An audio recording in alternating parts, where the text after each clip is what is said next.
बैरन गली खूबसूरत पहाड़ी इलाका है जो मरी से कुछ फासले पर सूबा सरहद में वाक़ है। जून जुलाई में वहाँ ज़ोरदार बारिशों के साथ कड़ाके की सर्दी पड़ती है।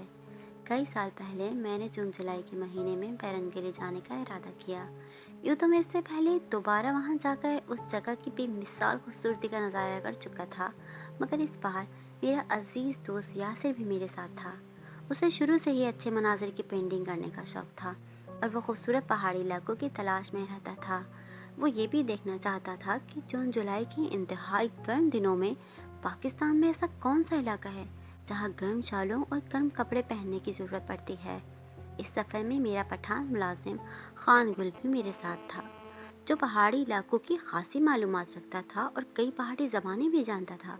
इस बार चूँकि मेरा इरादा शिकार का नहीं था बल्कि सिर्फ तफरी करने का था, इसलिए शिकार का कोई सामान मेरे पास ना था सिवाय एक पिस्तौल के, जो मैंने एहतियातन रख लिया था।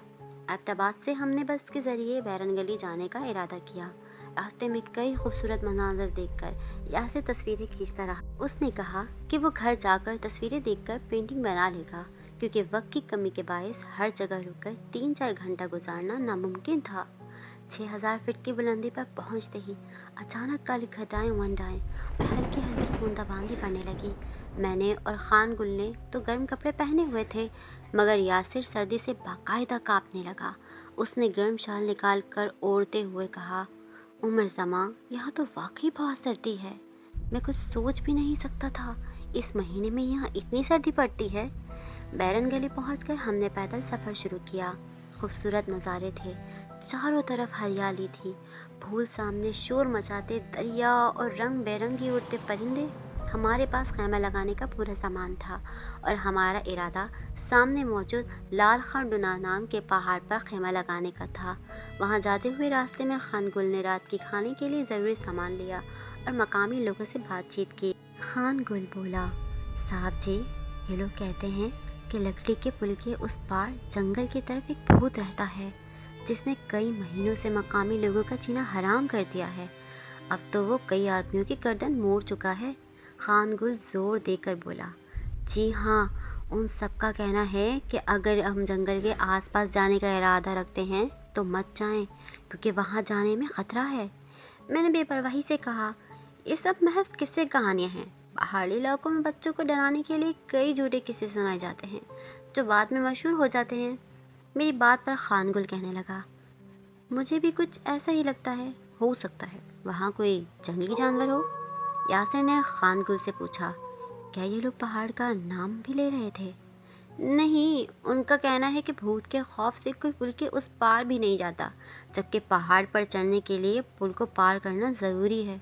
क्योंकि हम में कोई भी कम हिम्मत नहीं था और हम ऐसे किस्से कहानियों पर यकीन नहीं रखते थे, इसलिए हमने अपना सफ़र जारी रखा। बारिश अब रुक चुकी थी, मगर घटाएं चल रही थी।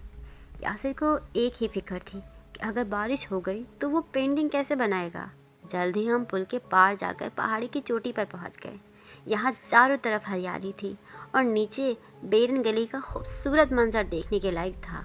मैंने और खान गुल ने फ़ौरन खेमे लगा दिए। यासिर ने अपना पेंटिंग का सामान निकाला और पेंटिंग बनाने लगा। सूरज ढलने तक यासिर ने आधी पेंटिंग मुकम्मल कर ली और इस अरसे में खान गुल ने खाना तैयार कर लिया। तभी कहीं से किसी जंगली जानवर के चिंघाड़ने की आवाज़ से सारा पहाड़ गूंज उठा। यासिर ने पूछा, ये आवाज़ कैसी थी? खान गुल बोल उठा, साहब, मेरे ख्याल से ये मकामी जानवर याक या फिर आई बैग की आवाज़ थी। मैंने नफ़ी में से हिलाते हुए कहा, नहीं, याक ऐसी आवाज़ नहीं निकालते। पहाड़ी जानवर है जो बर्फीले इलाकों में पाया जाता है। ये एक अजीब सी आवाज़ थी और खाना खाते हुए मुसलसल सुनाई दे रही थी। कई बार तो हमें ऐसा लगा कि आवाज़ निकालने वाली चीज़ पहाड़ पर बिल्कुल हमारे करीब आ गई है। ये किसी जाने पहचाने जानवर की आवाज़ नहीं थी। यासिर ने अपना सामान समेट कर खैमे में रख दिया। हमें अभी भी खाना खाने में कुछ देर थी। खाना खाए कुछ ही देर हुई थी कि बर्फीली हवाओं के साथ बारिश शुरू हो गई। हमारे पास रोशनी का कोई इंतज़ाम नहीं था, क्योंकि हमारा ख्याल था कि जानवरों को दूर रखने के लिए हम आग रोशन कर लेंगे, मगर अब बारिश की वजह से ऐसा करना नामुमकिन था।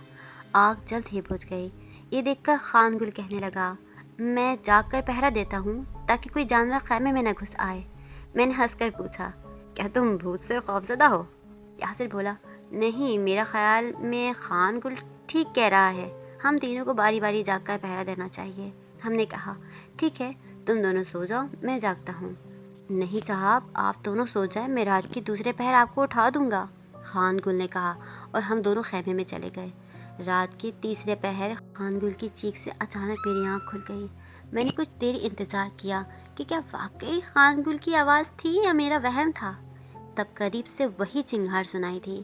میں نے بیگ سے پستول نکالی جو معمولی جانوروں کا شکار کر سکتی تھی، اور خیمے سے باہر نکلا۔ پہاڑ پر گپ اندھیرا تھا، تاہم بجلی کی چمک میں مجھے کچھ فاصلے پر ایک آدمی کی جسامت کے بالوں والی سیاہ مخلوق نظر آئی، جس نے اپنے نوکیلے پنجوں میں خان گل کی گردن دبائی ہوئی تھی۔ مجھے سمجھنے میں دیر نہ لگی کہ وہ دراصل ایک سیاہ ریچھ تھا۔ میں نے سیدھا اس کی آنکھ پر فائر کیا، کیونکہ یہ پستول ایسی جگہ بھاری ریچھ کا شکار کرنے کے لیے ناکافی تھی، اس لیے مجھے اس کے جسم کا نازک ترین حصہ، اس کی آنکھ۔ اندھیرے کے باوجود میرا نشانہ صحیح جگہ لگا، اور ایک چنگھاڑ کے ساتھ ریچھ نے خان گل کو چھوڑ دیا۔ میں نے تیزی سے دوسرا فائر اس کی دوسری آنکھ پر کیا، اور باقی 4 گولیاں اس کے سینے میں اتار دیں، جس میں سے ایک اس کے دل کے مقام پر لگی، اور وہ لہرا کر وہیں گر گیا۔ فائر کی آواز سن کر یاسر بھی خیمے سے نکل آیا، اور حیرت سے اپنے بڑے سے ریچھ کی طرف لاش کو دیکھنے لگا۔ خان گل نے بتایا کہ اچانک پیچھے سے ریچھ نے اسے آ کر پکڑ لیا تھا۔ اگر میں چند لمحے تک نہ آتا تو ریچھ یقیناً اس کی گردن مروڑ چکا ہوتا۔ صبح ہم نے مقامی لوگوں کو جب بتایا کہ جنگل کا بھوت مر چکا ہے تو وہ بہت خوش ہوئے۔ در حقیقت ہم اکثر ایسی چیزوں پر بھروسہ رکھتے ہیں جو واقعی ہوتی نہیں ہیں، مگر ہم اس بات کو جھٹلا نہیں سکتے کہ شاید وہاں کچھ اور بھی تھا، یا پھر واقعی صرف ریچھ تھا۔ بہرحال اللہ بہتر جانے کہ وہاں اکثر لوگوں کو سنائی دینے والی وہ آوازیں اس ریچھ کی تھیں، یا واقعی وہاں کچھ تھا، یا واقعی وہاں کوئی جنگل کا بھوت ہے۔